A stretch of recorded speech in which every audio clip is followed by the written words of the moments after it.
kwenye biashara na mfano wa haya, ukachuma mali za waislamu kwa batil, utakuja kuulizwa haya kwa Allah subhanahu wa ta'ala. Lakini kubwa zaidi, usivunje heshima za watu. Ya ibadallah, wewe unapenda kuheshimiwa, unapenda watu wakuheshimu wewe, waheshimu familia yako, waheshimu wazazi wako, na wewe sasa waheshimu watu. Heshimu familia za watu, heshimu wazazi wa watu, ndio utaheshimiwa. Na katu usiwavunjie watu heshima zao kwa kuwazulia uongo, kwa kuwasengenya, kwa kuwatukana, kwa kuwatweza na kuwadhalilisha, waonekane si lolote si chochote, bwana mkubwa ni wewe.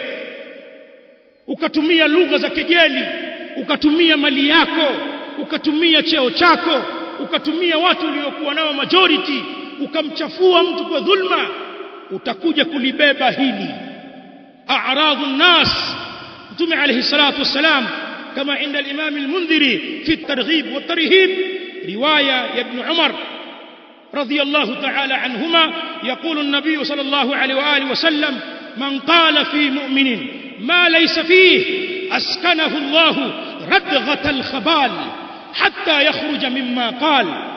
Mtume alayhi salamu wasema, yoyote atakayemsemea muislamu jambo ambalo hana, ukaamua kumzulia tu ili umchafue, basi watu maskani wacheke, ushafurahi wewe, umemdhalilisha.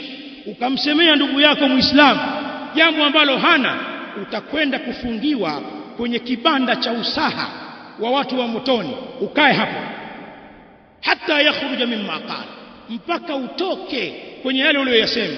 Huko ni akhira. Utatoka lini? Kwa kutubia ni hapa. Ni ishara kwamba adhabu yako itakuwa ndefu yenye kuumiza.